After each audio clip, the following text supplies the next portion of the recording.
It's fascinating for me to watch. First of all, I'm always flabbergasted to hear about the conflicts of interest going on in these agencies. I mean, is there any other field in government and in commerce where the regulators can take part in royalties for some of these, for some of these solutions? It just boggles my mind that that could even be tolerated, and that even individuals could profit from some of these pieces or even have shareholdings. It seems like just a massive, obvious conflict of interest. Does that only happen in the healthcare area? I don't hear of, defense contractors.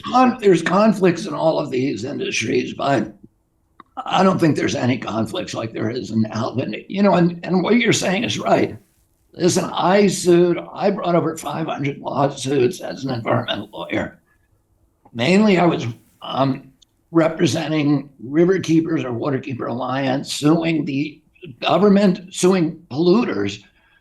Probably 20% of my cases during that 40-year period have been against government agencies that did sweetheart deals that were illegal for polluters who they were trying to do favors for, because the polluters have used all of these mechanisms that result in agency capture. And the agency is supposed to regulate that industry, becoming sock puppets instead for the regulated industry. And that happens, that those dynamics are present with every industry, whether you look at the Nuclear Regulatory Commission, the SEC, the Commerce Department, the Agricultural Department, the USDA is really a captive of big agriculture, of industrial agriculture, and is crushing small farmers. So you see this everywhere. But with the healthcare, as you point out, it's unique because, first of all, you have agencies that are dependent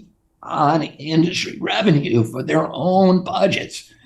FDA gets 50%, 45% of its total budget from the pharmaceutical industry and 75% of its drug regulatory budget. So, I sued EPA probably 30 or 40 times for being captured, for engaging in conduct that showed they were really working for the industry and not for the public health. But imagine if EPA were getting 50% of its budget from the coal industry, it would be impossible. But that's true, and people would laugh and say, well, that's ridiculous. The mercantile functions, the mercantile, incentives to that industry are of course going to overwhelm and subsume the regulatory functions. And that's what's happened with the public health agency. CDC has a $12 billion annual budget. About $5 billion of that goes to purchasing vaccines from the people it's supposed to be regulating. So there's all kinds of sweetheart deals, and they set the prices at which they, in secret, at which they purchase those vaccines, and then distributing those vaccines to the public. So if you're at CDC, you do not get salary raises and promotions by finding problems with vaccines. You get your promotion by increasing uptake, whatever the impact is. Nobody ever looks at the impact. Nobody ever looks at a vaccine and says, is this vaccine killing more people, averting more problems than it's causing? Those studies are literally never done. When they were done in 2017, the Danish government did that study for the number one vaccine in the world, the DTP, diphtheria, tetanus, and pertussis vaccine, and which is banned, not banned, but it's been discontinued in the European countries and the United States, but we still give it, by Bill Gates and WHO give it to 161 million African children every year. And when the Danish government, Gates went to the Danish government to say, will you support this program? We've saved 30 million lives. And the Danish government said to him, can you show us your data that shows you've saved 30 million lives? And they couldn't.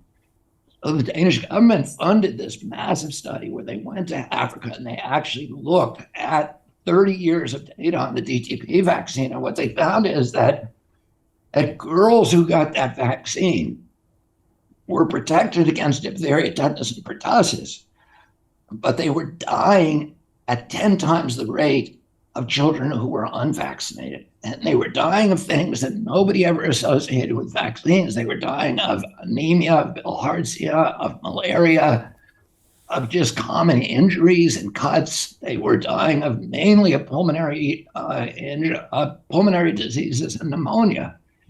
And nobody ever associated the fact, or looked at the fact that it was disproportionately the children who got vaccinated that were dying of all those diseases. And what the researchers concluded is that the vaccine was very good at protecting children from diphtheria, tetanus, and pertussis. So everybody had the illusion that it was working, but that it had ruined their immune systems and that they were unable to defend themselves against these minor infections.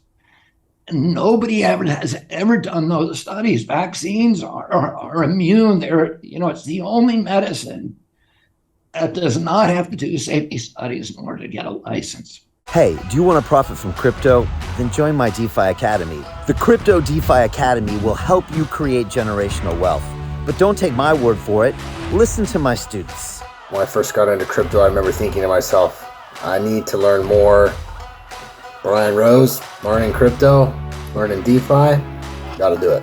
I am so grateful that I jumped in and did this. I had to break through some limiting beliefs that I can do this, that I can afford this, that I can be in this. It challenges the things that are deeply rooted within us. Joining DeFi Academy has been one of the best decisions I have made on my blockchain journey. This course was a life changer, a game changer, a huge eye-opener, coming from knowing practically nothing at the speed of the learning over 4 weeks was just fantastic. The information you provided in this class was invaluable. I feel far more confident in my next steps. You took complex concepts and made them easier to understand. What's different than so many other ones is it just doesn't tell you what to do. It actually makes you do it. This is for people who are serious about becoming traders. This is the way it should be done. I realized from this learning experience again that it is not about what you learn, but about who you learn it from. The energy was insane. I've never experienced such incredible energy on a live call. Brian Rose, you are a legend, my friend. It's the only thing in the market where you can get all information and learn everything what you need to know. Everything is so clear and so well done, and I'm just forever grateful for this program. It made me feel so much more confident about crypto than I did before. I did not anticipate how passionate I was going to become about it. It's of course been like a big learning experience for me, not just in the crypto space, but just in overall balance of life. What I've learned is, how to take ownership, of my life in a way that I really hadn't before. Yeah, you can't put a price on that, really. I would recommend it to anybody, top notch. Excellence does not come cheap. So if you want excellence, you gotta pay for it, but it's so worth it. Pull the trigger. That's what this course is about. You're not going to regret it, really. It's amazing. Thank you, Brian and team. So what are you waiting for? Crypto is happening now. Click the link below, submit your application, and let me mentor you on how to create generational wealth and build the decentralized financial infrastructure of the future.